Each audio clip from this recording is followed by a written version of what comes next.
반갑습니다. 5월 11일 화요일 큐티 스케치 시간입니다. 오늘 본문은 출애굽기 15장 22절로 29절까지의 말씀입니다. 오늘 본문은 이렇게 시작합니다. 모세가 홍해에서 이스라엘을 인도하매 그들이 나와서 수르 광야로 들어가서 거기서 사흘 길을 걸었으나 물을 얻지 못하고. 오늘 본문은 쓴 물을 단물로 바꾸시는 그 하나님의 역사가 소개되는 본문인데요. 오늘 금방 읽었던 그 15절이 먼저 이렇게 시작합니다. 모세가 홍해에서 이스라엘을 인도하였다. 여러분, 홍해에서 인도하셨다. 홍해까지는 어떻게 인도하셨습니까? 뭐 드라마틱하게 인도하긴 했지만 홍해까지 인도했다는 것은 뭐죠? 하나님의 그 가장 그 놀라운 기적을 보였던 것 아닙니까? 홍해가.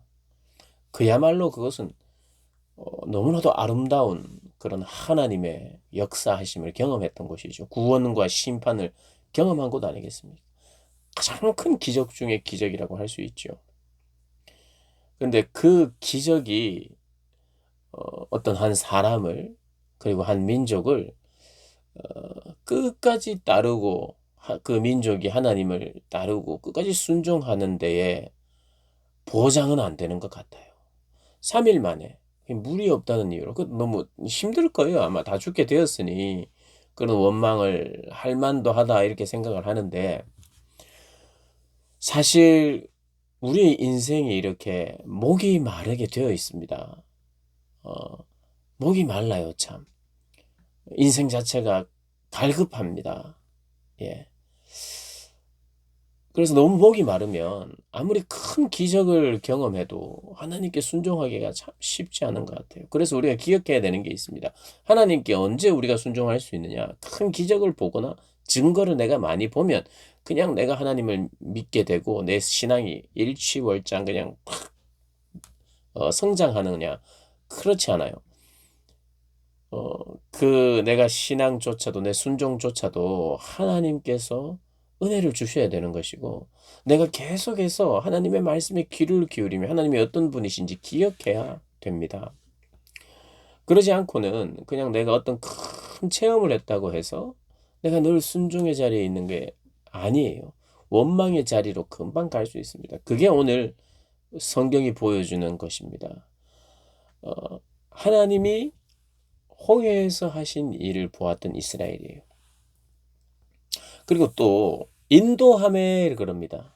하나님이 홍해까지 인도하셨을 뿐만 아니라 이스라엘을 또 인도하고 계시잖아요. 어디로 인도했느냐?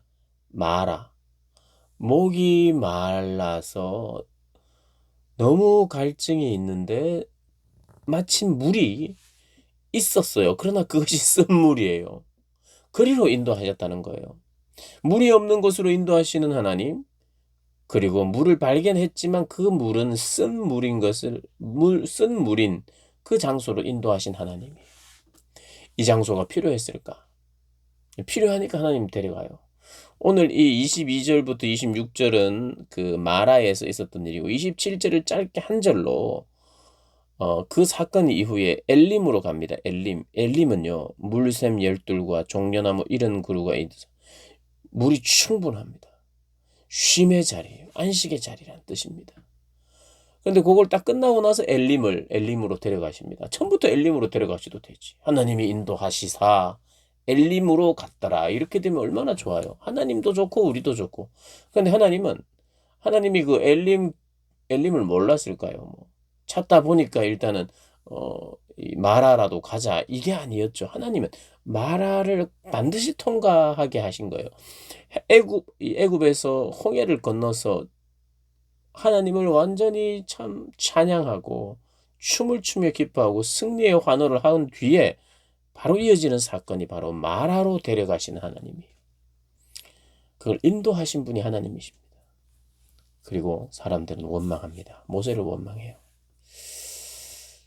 그런데 하나님께서 25절에 이렇게 이야기하십니다. 여호와께서 그에게 한 나무를 가리키시니, 모세가 여호와께 부르짖었거든요. 한 나무를 가리키시니 그가 물에 던지니 물이 달게 되었다. 한 나무를 던지니까 달게 되었어요. 하나님께서 말씀하셨어요. 말씀한 대로 순종했습니다. 거기서 여호와께서 그들을 위하여 법도와 율례를 정하시고 그들을 시험할세. 이르시되 너희가 너희 하나님 나 여호와의 말을 들어 순종하고 내가 보기에 의를 행하며 내 계명에 귀를 기울이며 내 모든 규례를 지키면 내가 애굽 사람에게 내린 모든 질병 중 하나도 너희에게 내리지 아니하리니 나는 너희를 치료하는 여호와임이라. 하나님께서 그들을 데리고 가셔서 꼭 말씀하시는, 몸소 체험하면서 꼭 말씀하고 싶은 것이 있었어요. 뭐냐 하면 내가 모세에게 말한 대로 쓴물에다가 한 나무를 내가 지정한 나무를 던지니 그게 물이 달리게 되었던 것처럼 언제나 내가 주는 말을, 하나님의 율례와 법도, 율법의 말씀, 하나님이 정하신 말씀, 내가 너희들에게 요구하는 이 말씀을, 물론 이것은 시내산에서 하나님의 율법을 받기 전입니다. 그 전에 하나님께서 가르치시는 만큼의, 그리고 더 나아가서는 우리가 시내산 이후에 그런 모든 그 사건을 알고 하나님이 어떤 분이신지 아는 가운데는 그냥 이것을 하나님의 율법 이렇게 생각해도 됩니다. 하나님의 율법, 하나님의 말씀을 내가 순종하고 의를 행하고 지키고 행하고 귀를 기울이면 이렇게 물을 쓴물도 단물로 내가 바꾸어 주겠다. 이렇게 말을 하면 돼요. 그런데 그렇게 말하지 않고 이렇게 말합니다. 내가 너희를 시험할세 너희들이 이것을 지키면 질병에 걸리지 않게 하겠다. 애굽 사람들에게 내렸던 질병에 걸리지 않게 하겠다. 나는 너희를 치료하시는 여호와라. 그러니까 걸려도 치료하고 또 걸리지도 않게 하겠다는 약속을 하셔요. 이게 물이 없어서 원망했는데 이것을 너희들이 순종하면 병에 걸리지 않는다로 지금 말씀하고 있어요. 그러니까 이 물을 결론부터 우리가 해석하는 게 필요합니다. 조금 어려울 수 있는데 뭐 그렇게 어렵지도 않아요. 이게 왜 물이 없는 문제로, 그리고 그 물이 쓴물이라는 것과 연결해서 너희들이 이 단물이 되었던 것처럼 너희들이 순종하면 너희들의 건강을 책임지겠다. 그래서 이것은요, 여러분 이렇게 해석하면 될 것 같아요. 이스라엘 백성들에게 실제로 병이 걸린 사람들도 있었을 것이고요.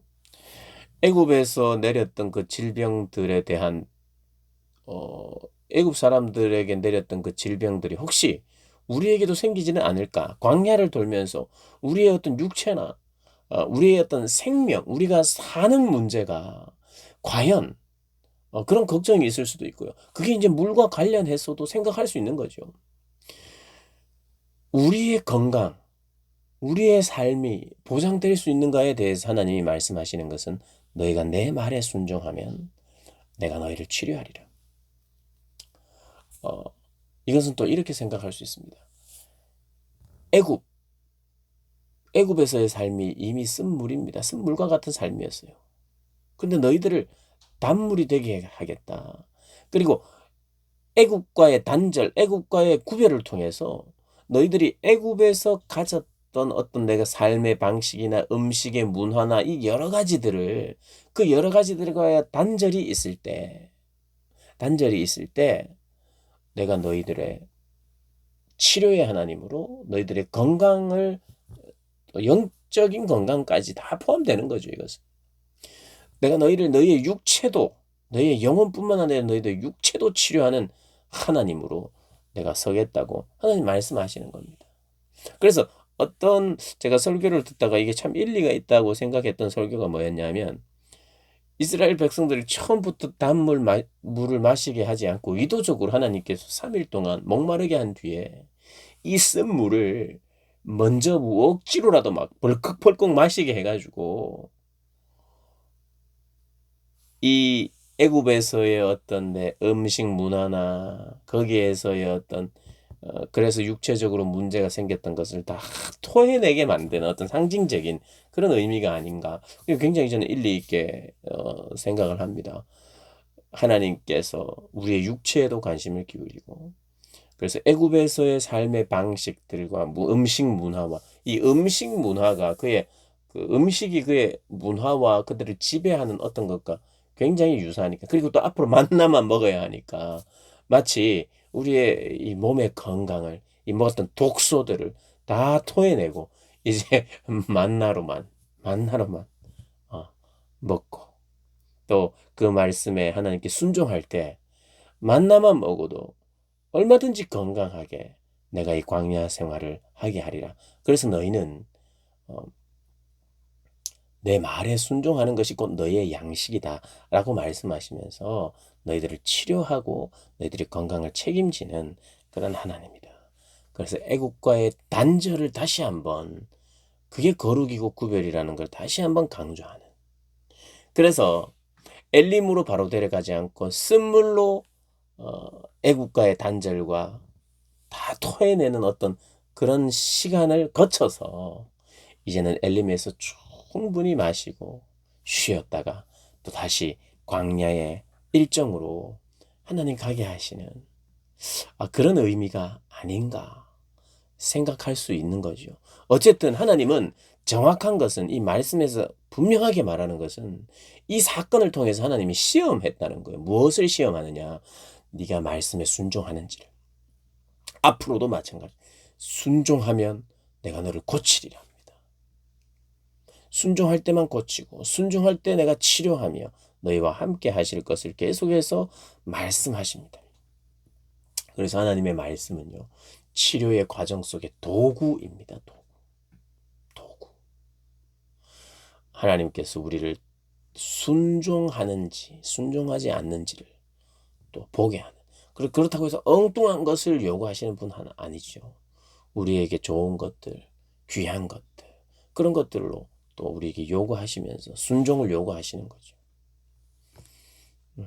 단물이 되게 한 이 사건을 통해서 우리가 배울 수 있는 것은요, 하나님이 인도해도 목이 마를 수 있고, 목이 마를 수 있는 곳으로 잠깐은 갈 수 있고, 그래서 이게 빛인 줄 알았는데, 이게 단물인 줄 알았는데 먹었더니 쓴물이 되기도 할 수도 있다는 걸 기억해야 되고, 그러나 하나님은 그것으로 끝나지 않고 단물로 바꾸어 주시는 하나님이시며, 그 사건을 통해서 우리에게 깨닫게 하시는 하나님이시며, 우리를 치료하시고 우리의 건강을 또 지켜주시는 하나님이심을 오늘 본문이 이야기하고 있다는 걸 우리 기억하시면서, 치료의 하나님, 여호와 라파 되신 하나님을 의지하시는 복된 여러분, 또 특별히 병상에 계신 분, 어, 또 회복 중에 계신 분들,